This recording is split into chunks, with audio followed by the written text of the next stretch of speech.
Alright, let's see if this is the video that finally gets me demonetized. I am not the biggest listener of pop music. As you can plainly see, I'm a 30-something white guy from the suburbs. You know, a YouTuber. I grew up on the same male teenager starter pack as everyone else of rock, electronica, and various video game soundtracks. Hell, just listen to the Black Mages and you can get all three in one band. To be clear, I don't have anything against pop music. I'll sing along with the latest earworm like everyone else. I'm just not in the right places or hang out with the right people to be exposed to it. My only real awareness of pop music comes exclusively through Todd in the Shadows videos. We're counting down! And the excellent Dylan GLC mashups that he uses in his year-end countdowns. Playlist in the description of all the songs we'll be talking about today. My limited knowledge aside, it was somewhere between Tate McRae's She's All I Wanna Be and Doja Cat's You Right that I noticed something. When did music videos get so good? Because in my mind, music videos don't look like this, they look like this. You know, crap. The song is Got the Life by Korn, and the video is trash. The editing is schizophrenic and jarring, the concept lazy, the colors made to purposefully clash in every way. There's a hint of a point in here about fame and its cost, I think. If God pages you, are you supposed to call him back? Does God not go to voicemail? Korn is trying to build a story, you can feel the concept, but the execution is as amateurish as it gets. These are just dudes duding about. There's money involved, sure, you can tell that from the car explosion, but that's not the same as effort. This is the kind of concept you come up with in an afternoon and never question. It's the first thought, and it feels like it. Punks given money to be punks, only louder. Going back even deeper, there's this song called Hey Jealousy by the Gin Blossoms. It was played to death in the 90s, but I'm still fond of it. And I love this video because you can tell how ugly the director thinks the band is. The camera never lingers on a face for more than 2 seconds before jumping to literally anything else. It's like it's afraid of them. I think the only shots I like here are this bit with the blender and the part where they TP a tree because that's what Gen X did in the 90s. Seriously, there's this whole cultural through line in the 90s of TPing trees. It's weird. These weren't small-time indie bands either. I don't know how many young folks know who Sarah McLachlan is, but she was like giga-huge in the 90s. An artist you simply could not escape. Her songs were in TV shows and restaurants and seemingly every radio station. I mean, you can see why. She's gorgeous, talented, and it's been 30 years, and this song still rules. So if the artist was super famous and the songs did incredibly well, why does this video look like it was made for about $1,200? By today's standards, you could film this with your phone. A few sets that are really just painted plywood, some lights, and a bit of outside footage. There's nothing expensive or technically complicated going on here. At least with Sarah's video, you can tell they put a lot of thought into how to use that limited budget, shaping the artistic statement being made with the resources they had. It may not be mind-blowing, but they're clearly stretching every dollar to make something visually and conceptually interesting within the constraints they were under.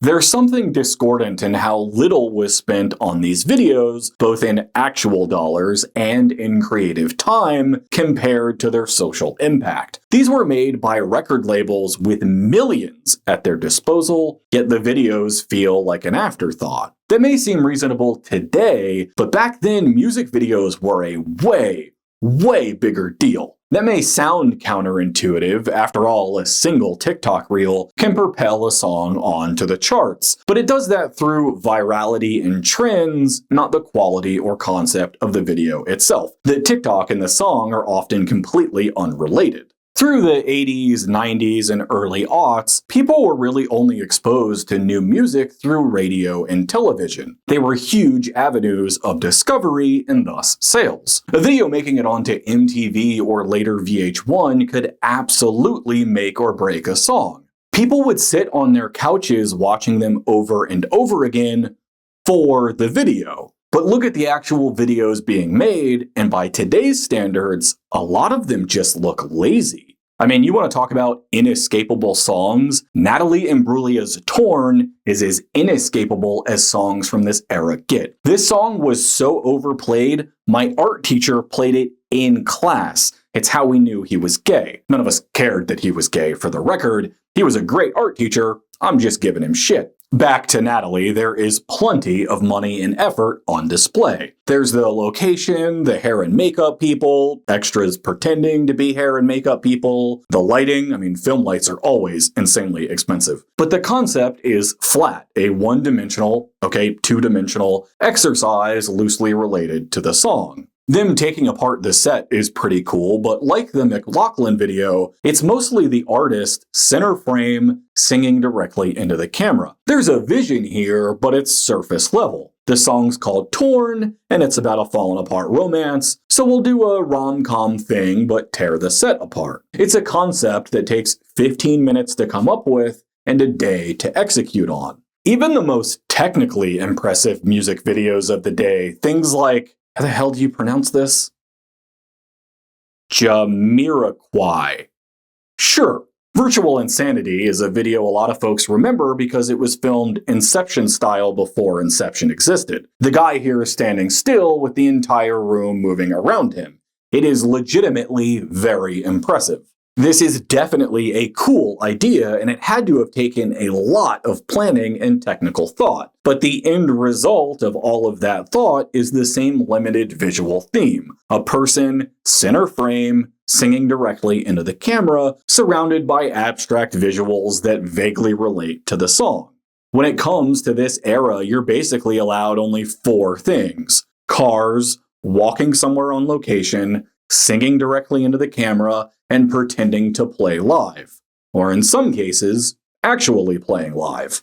So there's this band I've never heard of called The Church, and they have the absolute sickest riff on Don't Fear the Reaper you'll ever hear, called The Reptile. Just a positively killer track. I had to listen to it about 12 times before I could pick out that third guitar, the really deep bass buried way down in the mix, but all 3 of them together, man, I don't know how this song wasn't bigger. And then you watch the video, and it's just some live show. Not even a particularly big show. They might as well be playing my high school. There's even this bit where the video just stops for some reason. To be fair, that does happen in the song, but like, why?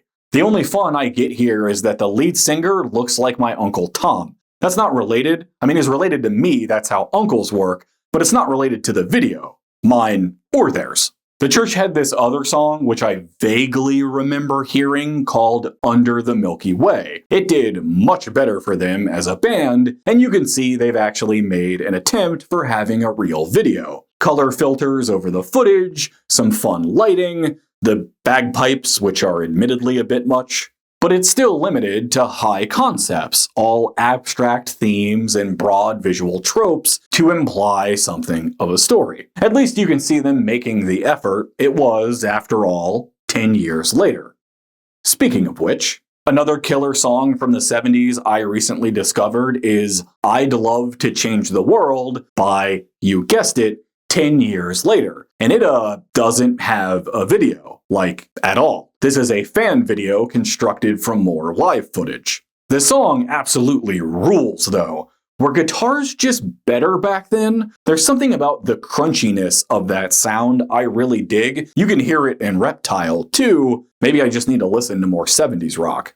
Speaking of fan videos, the best one I've ever seen is for a song called Que Sera by a band called Wax Taylor. The song uses a bunch of samples from old movies and is basically everything I love in the world. And this person, Manophone Title, made a video syncing all of the relevant film clips to where they're sampled in the song. So awesome. These are 2 instances in which the bands or their labels couldn't be bothered to make a good video, or any video at all, but the fans put in real effort. I mean, the Que Sera video might not have taken money, but it must have taken considerable time. Some of those films are getting pretty obscure. I watch a ton of old movies, and I can only place about half of these. And if we're being honest, there were artists putting in plenty of effort even back in the day, some pushing the envelope as far as it could tear. a-ha's Take On Me, which has 2 billion views on YouTube. No, really, that's not an exaggeration. That is the actual number, and you can see why. Fantastic song, killer chorus, undeniably awesome video, outstanding production values throughout. This video screams effort. Then you get this insanely bonkers video for Land of Confusion by Genesis. My generation probably knows this song better these days from the Disturbed cover, but it's hard not to lose yourself in this drug nightmare of a video. I have no idea how much this thing cost to make, but it must have been a small fortune. They even made custom puppets for the band. It's sanity melting in the best possible way. I love this video. And finally, how could we not mention Michael Jackson's Thriller? I mean, that's kinda cheating. This is more of a short film than a music video. They got Vincent Price for Christ's sake. But that wasn't entirely a new idea. Jackson was clearly an obsessive trying to top anything and everything, but using short films as videos goes all the way back to the Beatles. It's kinda how music videos got started. This one is just way cooler than all of those. God, this video is good. My point, if I have one, I wonder myself sometimes, is that music videos across the decades are just cars, people walking somewhere, or singing directly into the camera. Even Freak on a Leash, Breaking the Habit, and a-ha's Take On Me, which all feature impressive animation, rely heavily on shots of the band members playing either live action or in animation. There's only so much one can do with the medium. You have to show the band, ideally with them singing, limited to a 3-minute runtime, all while hinting at some vague story or subject that hopefully relates to the song. See everything from Paramore's Misery Business to Britney Spears' Baby One More Time to Jimmy Eat World's The Middle. It's a difficult problem to solve. I mean, even the video I remember first ever being impressed with back at like 6 years old that made me sit up and go, wow, was of course this one. But how is this conceptually different than that Britney Spears video? They're tonally different. You can tell that from the color palette if nothing else. One being Cartoon Network pink and the other one being 2000s FPS shooter brown. But they aren't conceptually different. Schools, teenagers, choreography of a kind, they're damn near in conversation with one another were it not for the 8 years between them. It's an art form that falls somewhere between the big production of Hollywood musicals, with all the dancing and legions of extras and contrasting color palettes, and the sexy, fast-paced editing of commercials. Sharp angles, fast camera moves, lots of light, color, and motion, be it in the frame or in the editing. So what does any of this have to do with modern music? I mean, this is a video essay. There's gotta be a point in here somewhere. So Tate McRae, I don't know anything about this lady. I don't know how popular she is. I don't know if she's like a rising star or where she currently ranks. And I definitely don't know how famous she was when this video came out. My impression is that she's more popular now. And on one level, this is a normal video. Lady singing, choreography, bright color palette, vague story that resembles the song being told.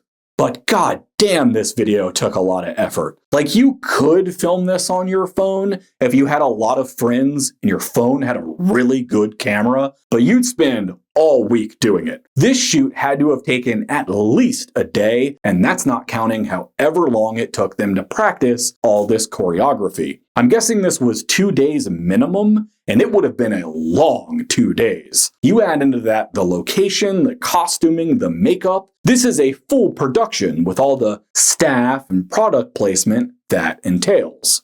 Doja Cat and The Weeknd are at least people I've heard of before, and this video for You Right is equally nuts. Like, okay, let's assume all of these art assets are pre-bought, like off Unreal Engine's asset store. They still had to assemble it, film the actors, and composite them into the virtual frame. And that's before the whole visual through line of horoscope signs and zodiac iconography going all the way back to the opening gate. There's a remarkable attention to detail on display. And the question I keep coming back to is, why? Why is any of this here? Let's take a few notches off the fame meter for a second. There's this artist named M. Byhold. Again, I don't know where she ranks among like the pop icons, but she's got 2 songs I really like, both with great videos. Numb Little Bug, which I think was her first big hit, and Too Precious. And both of these videos are clearly made on a soundstage with limited sets and a small budget compared to the bigger names. There's some costuming, some bright lights, contrasting color palettes. You see the formula, there's nothing new here. But, and stick with me on this, someone had to put that car on that soundstage. I don't actually have a toy car. All I have is a toy cannon, but it'll have to do. Someone had to put all those shampoo bottles up there. Someone had to make these fake pill bottles. Hair, makeup, lighting, it all takes a lot of work. These fake parties don't just make themselves, and they are way harder to make look natural than you think. Someone had to make all this pink goo. Someone had to take all the labels off these bottles or make sure they were facing away from the camera. This takes a downright insane amount of time to plan out, put together, and film. I mean, it takes me all day just to shoot these YouTube videos, and all I have to film is myself, and I don't even do it that well. And the thing I'm really getting at is they didn't have to. There's this phenomenally good song called You and Me by a band also called You and Me, which is one half Pink and one half some other guy. This song is amazing, genuinely beautiful. You should go listen to it, link below with the rest of the playlist. But the video is a slideshow any competent editor could make in like a day, 2 tops. I mean, it would take me a week to edit that video, but that's because I don't know what I'm doing. And for this video, they put in, let's not call it minimum effort. The effects are nice, the vibe absolutely matches the song it's married to. There's artistic intentionality here. My point is not that this is a bad video. My point is that this is a video commiserate with the level of effort one should expect. This is, after all, YouTube. a-ha's Take on Me and the crazy puppet show by Genesis makes sense for the 80s not because of drugs, but because of TV. Back in the MTV days, television was the point because, and I know this is hard to believe, there was nothing else to do. TV was it. There was no second screen because second screens hadn't been invented yet. The best you could hope for was a magazine, which is like Reddit if it was printed once a month and came in the mail. Even if you were lucky enough to have AIM going in the background, you needed something to look at while you waited for your crush to message you back. And what you watched were Evanescence videos with just some of the grimiest CGI you have ever seen. Back to the present, when we listen to music these days, it's categorically as background noise, whether we're driving, cleaning, or whatever else. I listen to music while writing, largely through YouTube, but I'm never actually looking at the video, I'm looking at the thing I'm actually doing. They fundamentally do not have to go through all of this effort. So why do they? Part of it, as the kids say, is the vibe. So there was this band called Echosmith. They had this song called Cool Kids that was kind of their big break. YouTube informs me that this song is 10 years old, which causes me to immediately wither into dust. Shazam now. Anyway, this video is on a soundstage. The band plays their instruments. There's a couple of extras to round things out. And it's clear everyone involved only kind of knows what they're doing. I mean, they're kids. I like the song. Hell, I like the whole album. But the video is just like a video. It looks and feels like a band's first one. And I think that's on purpose. This is a new band saying, hey, look at us. We're a real band now. We have a stage and extras, and we play our own instruments. It's all it needs to be, no different than the videos of yore. Now let's double back to that Tate McRae video. The video for this song, which for the record is the only Tate McRae song I know, maybe they're all this good, I don't know. This video could have been a 90s Sarah McLachlan video. Just her sitting on a stage, singing into the camera, interspersed with B-roll of a popular chick at a party. In other words, the Misery Business video. That song was 18 years ago, by the way. We're old now. Point being, Tate McRae could have made her video for like $600 in an afternoon, and none of us would have noticed the difference. Instead, not only is there real effort here with the costuming and choreography we've already mentioned, there's narrative. This video has a complete 3-act structure. Hell, it's got entire character arcs. There's a protagonist, antagonist, supporting characters, Professor Snape over here, and an entire morality tale with an ending meant to teach some sort of lesson. And then there's the Doja Cat video. Again, strip out all the effort it took to film and composite this. Hell, take out the leads and the boyfriend, screw all of that, and just focus on the environment. There's a whole narrative progression to this video's background, from sunny days to rainy nights ending in a flooded landscape. This is all for a song that, when you boil down to it, is about wanting some other guy's dick. It's not exactly highbrow literature we're dealing with, so why does the video go to such lengths to be abstract art? Why does it go to all of this effort? Because it's awesome, that's why. There's something going on with modern videos that just feels different. Harry Styles as it was, with its color-coded dancing ballet that tells of a breakup through interpretive dance. Glover's This Is America, which would take me an hour to break down, and I'd still miss half of it. Like, forget the planning for this video, how many takes did they have to do? Even this video by Elise Tro and Dave Cause for this phenomenal cover of The Less I Know the Better, honestly I think I prefer it to the original, has a completely unnecessary visual through line. It starts out simple enough, a sound studio, nice color palettes, this guy who looks suspiciously like Vinnie Caravella, and then there's Saxophone Guy, meaning this video has both an A-plot and a B-plot, which are timed and edited to coincide right when the drop hits. That took planning, that took practice, editing, and every bit of it, every last bit, totally unnecessary.